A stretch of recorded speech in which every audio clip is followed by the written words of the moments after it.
How's it going, boys? So today we're playing the good old same old only Chandra deck. Oh yes!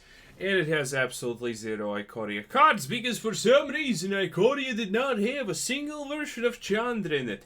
Which is almost completely heretical, which it is. So we have 4 Chandra's Regulators, 4 Chandra's Triumphs, 4 Runaway Steam-Kin Bumpkins, 4 Bonecrusher Giants. It's a Chandra card, trust me. 3 Chandra's Lolly version, 4 Flame Sweeps, 3 Chandra teen versions, 4 Chandra's pre-teen versions, 4 MILF Chandras and 4, 3 still MILF Chandra versions. There's a lot of Chandras, let's be real here. And a bunch of lands. 4 Fabled Passages, 4 Beacons, 1 Karn's Bastion, it doesn't matter. 24 lands to be specific. Oh yes, boys, it's a pretty fun deck. Everyone always hates playing against Chandra for one reason or another. But yeah, that's just life. So, let's just get a cracking and see what happens, right? And by the way, while you're at it, please subscribe. Now I know some of you may be hesitant about subscribing. Who am I? I'm just a snake oil merchant, you know. Not gonna lie, still probably lied at some point in that sentence. So yeah, it's gonna be amazing time because reasons. We have a bunch of stuff. Oh yes, if you subscribe, you're gonna miss out on stuff and MacGuffins. And that's something you do not want to miss out. Trust me, I have missed out on my own stuff some magically how, and it is horrible. Also, this is a pretty decent hand. Start with a Fabled Passage. Crack it open and see what's inside it, and oh my, it's a mountain. Kinda was expecting a forest, but okay. I'll just take what I'm given, in that case. But at least we start off the game with a Runaway Steam-Kin Bumpkin, and 4 lands to cast Chandrifications. Not bad, not bad. Oh, what is this? A Karn's Bastion? Am I dreaming? Probably. No, seriously, probably I'm dreaming. Who plays Karn's Bastion except me? Well, expected, not gonna lie. But if we draw a 6-card Chandra, well, 6-cost Chandra, we're gonna be in a good position. Yeah, that's pretty cool. Okay, that's a Trefari, and guess who he's bouncing? That's right, this fellow. But do we care? No, because this Chandra's -2 deals damage to absolutely anything and everything. And trust me when I say this, it's gonna deal that damage to that Trefari right there. Oh boys! Killing a Trefari. I am so proud of myself. Good stuff. Don't look at my Regulator or what's it called. Also, you know, there's 2 kind of... Please take the Chandra. Yes! That was amazing. Oh, look at that. New Chandras. Oh, we're not gonna get the Bumpkin play. But honestly, I think that's fine. So let's start by dealing a little bit of damage, because we can pay 1 and, you know, deal a little bit of extra damage. Oh yes, when you have the Defibrillator down and Chandra down, you can actually do some serious control with this. And by the way, there is an age-old question in Magic's 3 years of existence, or 2 years, no, 1.5 years of existence. What kind of man are you? Are you a snuggle me mommy Nissa type of person? Or are you a please step on me type of Chandra person? You know. And honestly, looking in this Chandra, it probably involves pegging. Yeah, it definitely most likely involves a little bit of pegging. But that's a sacrifice you sometimes need to make if you want to make it happen with Chandra. Oh yes, boys. Trust me, I'm an expert who has not experienced that. And never will. Moving onwards. Okay, so Sarkhan avatars. Ugh, they're cheeky little cunts. Okay, this is a fine start, if I do say so myself. Well, it's not really, but oh god, that's a red deck aggro deck. Oh, and it's doing stuff. My only weakness, stuff, and it has it. Okay, can we get this Chandra, or can we get the flame thing, dragon sweepity swoopy?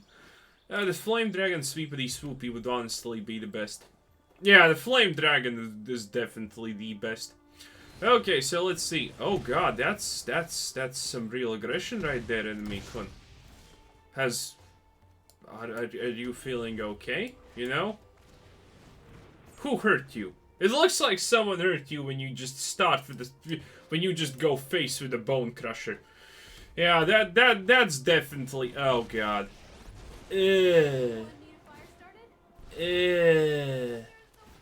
Okay, that's a lot problematic. So what the hell am I supposed to do now? Well, drawing all these cards doesn't technically help. It doesn't technically help at all. So it looks like we got out-aggroed. Admittedly, this is not an aggro deck, but whenever I make a control deck that involves red, people usually like to make the funny joke that, hey, it's a control deck that controls the life points. Oh, hilarious, boys. Hilarious. Yeah, I'm pretty dead. There's honestly nothing we can do. There's not a single card we can draw. Well, yes, no. It's too late. He played a Chandra. We didn't play a Chandra. It's over. Yeah, and we just drew a land. Okay, is there a reality where we somehow make this magically work? Probably not. Well, that's at least a blocker, but again, we're dead, so just gonna press that concede button. Well, at least we managed to get into the super late game against this red deck, turn 4. Also, I could have just waited until he drops the Trollbjorn, because, well, everyone knows that was coming. So, pretty good stuff, eh? Okay. Also, what's the next deck do we do? Do we do a Stormwind Caprion deck or Capridor? Whatever it's called. It's a card, look it up. You probably don't know about it. So yeah, do we do something else? You know, we have options. We have options. It's a good time. Also, wait. What did I promise, like, what? Work stories today or life advice stories or something like that? I said that I'm gonna rehash something. Also, that looks dreadful. Let's see what happens. Okay. Do we get punished? Also, we don't have much stuff. Oh, look at that. That's cute. That's absolutely cuteness. Die. Die in or. Or. Of. How does Malachi say it? No, is it even Malachi? I don't think it's even Malachi, goddammit. Anyway, that's a Steam-Kin bumpkin. So, enemy-kun, you're playing aggro, and you think that I am aggro. Oh yes, the classics. Ah, he is afraid. He is 100% what the kids call afraid. That's good, that's good. I like to see the fear in my prey's eyes. Also, a Gideon avatar. Disgusting. Okay, let's... Oh, God, even live game lands. Oh, someone's trying really hard right now. Okay, I'm gonna let that slide. Again, we have Flame Sweep and Chandra's Triumph, so it's pretty good. Also, she's triumphing over Dovin, which is not exactly a huge achievement in life.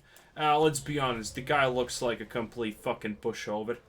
So yeah, anyone who's playing with the Dovin avatar, you made your choices. And let's be completely fucking real here. Those were some shit tier choices. But, also, enemy-kun has also choices. Which involve flame sweeps. Oh, wait. Oh, no, it's fine. It's fine. I would need to do that anyway, so it's absolutely fine. Protect against not red, I dare you. Ah, goddamn, he protected against red ball. Woo! Man, talk about getting a heart attack. Okay, but, well, admittedly, we are currently, like, real lucky. If we get 2 lands, we're gonna have a good time. If we get a Chandra teen version, we're gonna have a good time. Please don't demonetize me for saying that we're gonna have a good time with teenage girls. Okay, we didn't get demonetized, which means let's have fun with teenage girls, which are legal in Mexico. 16, if I'm not mistaken. Ah, Mexico. You're completely fucked, not gonna lie. Okay, what am I supposed to do now here? Unless... does that give... No, that's not gonna give life. Right. Good. Land! Ka-ching, boys. Okay, so how are we gonna do this? Which do we want more? Usually it's this okay, so there are two options. Either we kill this with this, or do we just flame sweep and kill these two? I think flame sweeping is 100% the play of the champions. Admittedly, we could have waited. We could have waited one turn. If we got a land, we could just defibrillator the damage up and it would have been amazing. But that's a risky play. And it's a bold play, and Cotton does not like bold plays. Also, stop imprisoning my stuff! I almost worked hard for this stuff, and you're just randomly imprisoning it like it's yours or something. God damn it. Also, this is a -2 on this Chandra, hurts a little bit. But it's cute. Okay, Enemy-kun. As long as you do not draw the Lurus, the Dream, whatever, no one cares, companion, we're gonna have a good time. Okay, this is also what you would call a good time. Why? Because you press this too, you target this little thing, and suddenly you just pay one little bit extra and bam, 4 damage. Again, when you get the Chandras out, they on their own give enough like control, draw, and everything. And by the way, intentionally not doing this. I can't draw anything that actually is playable because of the beacons. So, you know, keep that one in mind, lad. Okay, so at this point, I am totally convinced that we have 100% totally won. Oh yes, Pip. Okay, that's a Chandra. Okay, that's a land. Play the Chandra. And gain a little bit of life. Yes, beacons, do your thing. Let's just hit it, because we can win it. Pay, it's fine. And now let's just slowly start, well, fireballing, pyroblasting, or whatever. Okay, so I think Enemy-kun is gonna surrender. I really doubt that there's even a single card that he can drop that does stuff. Even if he gets the Lotus, he can't do a lot. And that especially can't do a lot. And now we have this. It's the 4th Chandra of our Fifecta. Okay, so let's do Elementals. Let's pay a little bit of extra ka-chinga-jinga. Let's also... No, let's do that last. No, let's not do... Well, let's do this one time and see what happens. Maybe something happens. No decline. Okay, that's another Chandra, but no one cares. Okay, and he just surrenders, because we can double up this Chandra. Essentially, those elementals start to do a wallop of damage. So, yeah. But yeah, I think we're gonna do next the Lurus deck. I'm not really sure, but I think there is a Lurus deck. And I know a lot of you have seen Lurus decks probably already, but boys, I have a pretty good idea for a Lurus deck, which has most likely probably has been done like at least 50 times by now because, well, companions. But yeah, we're just gonna see. Oh, look at that! A Flame Sweep with a Steam-Kin Bumpkin. Now that's a combo of the ages. Sad. But maybe we're gonna make it work, you know? Imagine a world where... Oh god! Oh god! It's stuff. Humbug. Okay, let's drop this. We have 4 mana, so technically we went first. And again, if you're not going first against Negro deck, you might as well surrender. Let's be real here for a second. You might as well surrender. Okay, Enemy-kun, do your worst. No, actually, on the other hand, please don't. Ah, light up the stage, everyone. What? Wow. That's amazing. There's no light up the stage. And I'm assuming he has something that can remove the Steam-Kin Bumpkin. You know, just assumption, based on pure hard fact and future-telling probabilities. There we go. Yeah, the shock was expected. Well, Well, it's like expected. What exactly do you want? Oh god, look at that! It's a gobbo schmobbo! Die! Good times. Okay, so onward we go, and a Chandra we do. To you. Trust, you know, and whatnot. Not popping it again. He can't deal 4 damage to begin with, so... Well, actually, there are ways he can deal 4 damage. But in reality, it's very unlikely that he finds 4 damage. He's like, oh, I am playing up against the red deck. Why is he playing stuff? Oh god, that's disgusting. Might as well kill it, considering how disgusting this is. Okay, so here's the thing. I'm gonna press it 1 time. I really don't want to exile my 6-cost Chandras or anything, so, you know, I'm a little bit on the fritz. I don't know if the... I think the Scandinavians say on the fritz. It's a Japanese translation from French, because the Scandinavians can't come up with anything original. And it means pretty much like, wow, didn't expect that to happen or something like that. Scandinavians are strange people, boys. Okay. Okay, also that has 3 HP. That's the wrong amount of HP. Well, this Chandra deals with it, and we already have a bunch of Chandras. And boys, let me tell you one thing. I would want to be in the middle of those Chandras. Well, not exactly this one, she's goddamn disgusting. But, you know, this one's okay. Oh my god! Okay, so how are we gonna do this? We can't do it like that. Okay, so, wait, we can't do it like that either. Okay, let's just play this, press that and see what happens. Decline. Ah, that's pretty much happening. Okay, so, drop this. Yes, amazing. 10 out of 10, I know. If we pay... No, we can't. Well, we can, but it's useless. So, kill that, gobbo schmobbo it, and now fibble bib his fibble ass. Ah, good times. Okay, so what kind of good advice can I give to you boys? Why do you want to attack that Chandra? I guess it doesn't really matter what's his reasoning. Okay, so what kind of good advice can I give to you boys? First of all, don't take advice from certified snake oil merchants like me. But in my case, do take my advice because it's certified snake oil merchant advice. Good times. Okay, so let's see. About the job. So, this is for all of you who want to actually climb the ladder and whatnot. Manly sneezes. For all of you who want to climb the corporate ladder and something. Never trust words. Words are absolutely 100% useless. The only thing that matters is action. And that also matters in normal day-to-day, not corporate activities. But if someone tells you that they're gonna do something for you, do not trust a single goddamn word they're saying. It's most likely 100% lies.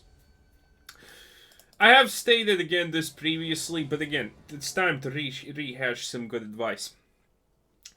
If you're a boss of someone and you're not the main boss, you don't want to advance good and capable people. You want those good and capable people to be exactly under you.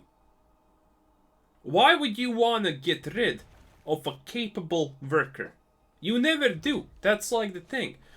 So, if you're like doing your job really well, and it's hard to find a replacement for your job, and you want to move up to a different position, and the person that is already filling that position is reasonably capable, chances are your boss will never want to promote you to that other position because there's absolutely zero incentive for that to happen. There is absolutely no reason why your boss should think, yeah, that's a good idea, because it's a net loss for him. He has no reason, no justification, no anything to do that crap. So if someone just tells you that that's gonna happen, that's not gonna happen. That is, oh god, enemy con. That's just oof. Well, that's good for me, but still. Yeah, it's most likely never happening. You're gonna stay there, and you're gonna stay there until your boss gets higher up and maybe he needs you or something, but chances are he won't. Because if you're capable somewhere down there, and your boss gets way up there, well, again, why does he need to risk to get you somewhere higher if that, again, does not translate in some kind of... how do I do this? Okay, let's drop the Chandra as a bait. There's no reason for them to risk to push you higher if they're not, they don't know that you're gonna be capable of doing that advanced job. Again, do not trust words. If you want to move up the corporate ladder, the fastest way to do it reliably is get a job, work there for a year or two, and then fuck right off of that job and start searching for a higher position from your previous job. That is the absolute fastest way to do it. And if you're not a complete moron, in like 4 or 5 years, you can easily get up pretty high if you started like reasonably low. And I mean low not as in like a maid or whatever, but, you know, some extremely low office position where, you know, your value is how much can you stamp something. There is never a reason to stay long, essentially, if you want to move up the ladder.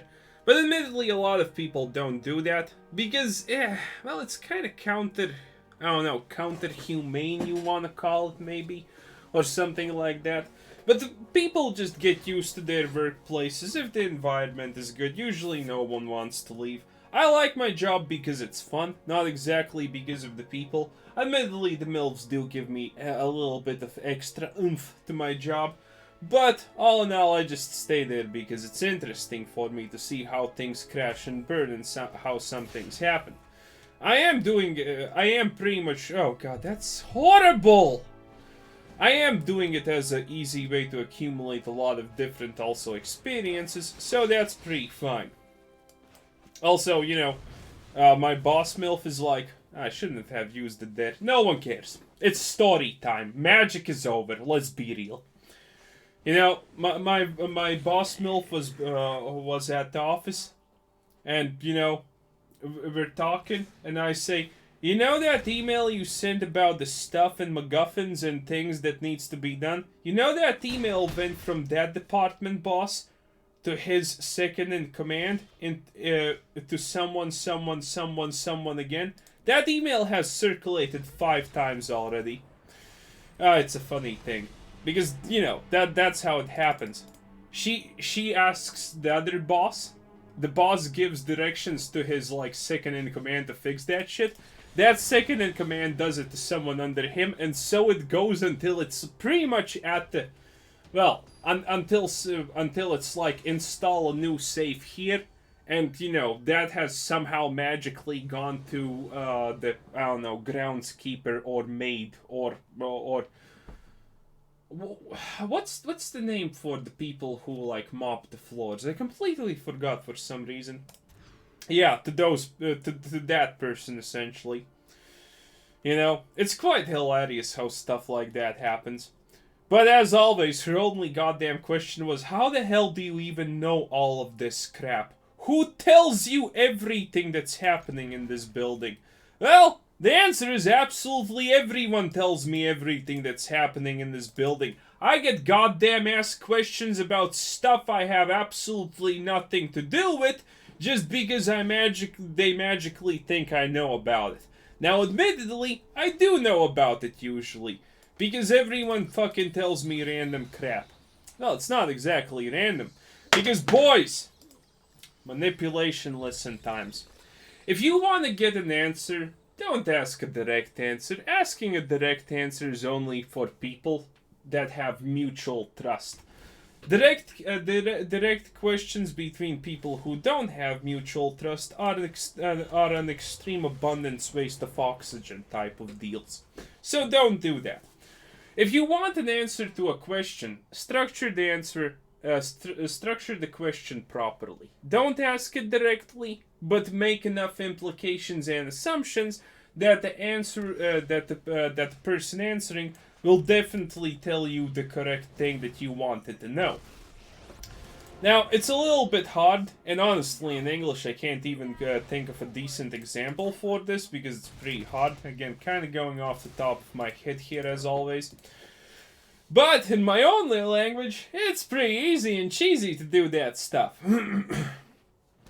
Well, I'm gonna try to give you a, like, super simplistic example of this stuff. Because, well, if you don't know about this, you need a super simplistic answer. So let's say you are looking for an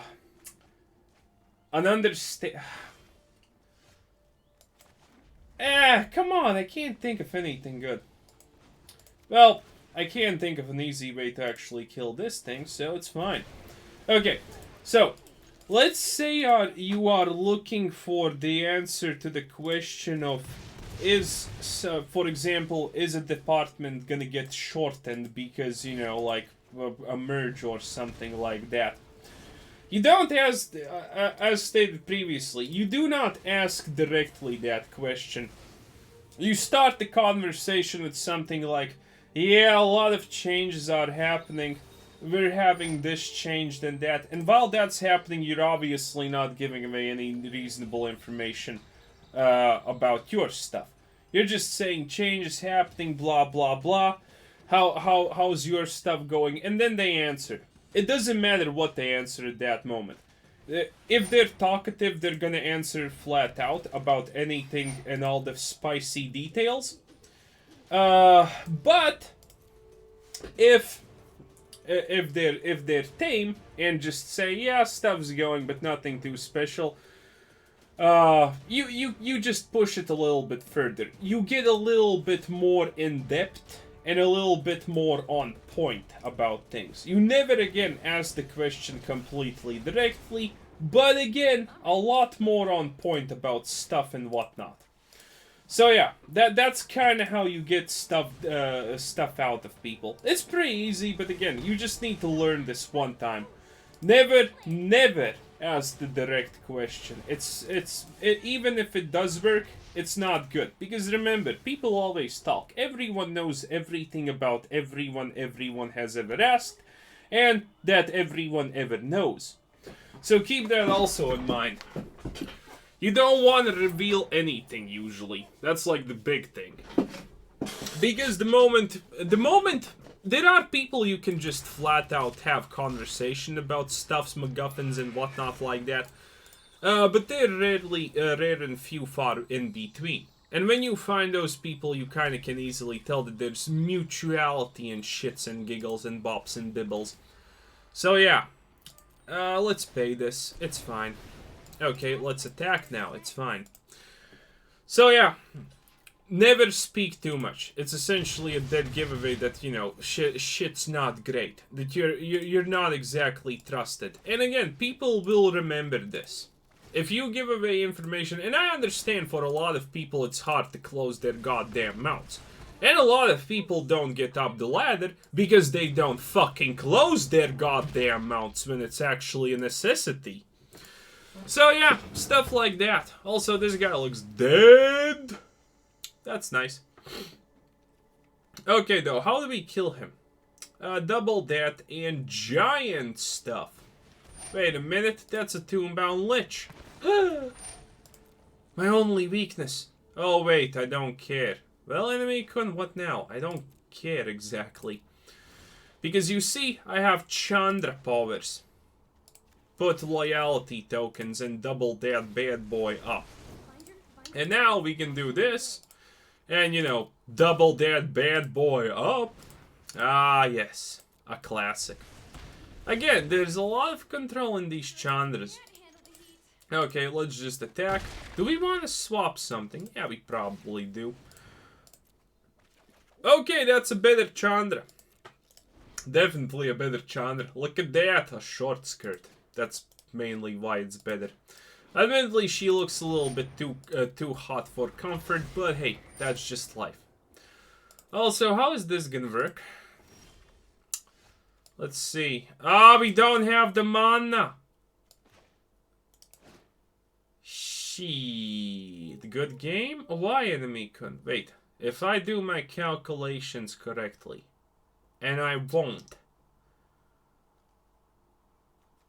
I think we got it. I think we got it. Pay. Minus. And then just 2 of those giant boys. It should be fine. Boom, boom. He probably thought that he's gonna survive. Because that's the classic survivability thing. But this is why we have Bonecrusher Giants. Mostly, actually, they're just there because they scale with Steam-Kin Bumpkins really good. But hey, that's just fine. Okay, well, that's pretty much it, I think, for this video. Yeah, it's 30 minutes. Time flies when you're talking about random nonsense. Well, it's not nonsense. If you can understand what I'm saying, that's legitimately going to be useful to some of you. Well, anyway. So, this was the deck. You can leave in the comments if there's a topic I should cover. Because, you know, it's been a long time. It's like, again, 10%, less than 10% of viewers are subscribers. So chances are they did not hear this story the first time it was told, like a goddamn year ago or something like that. So yeah, anyway, so this was QuizerSensei. Thanks for watching, subscribe if you haven't already, check out the channel, check out the Discord, check out the Patreon, check out the everything, and have a nice day. Bye-bye. Also, it's probably gonna be a hentai thumbnail or something like that, let's hope.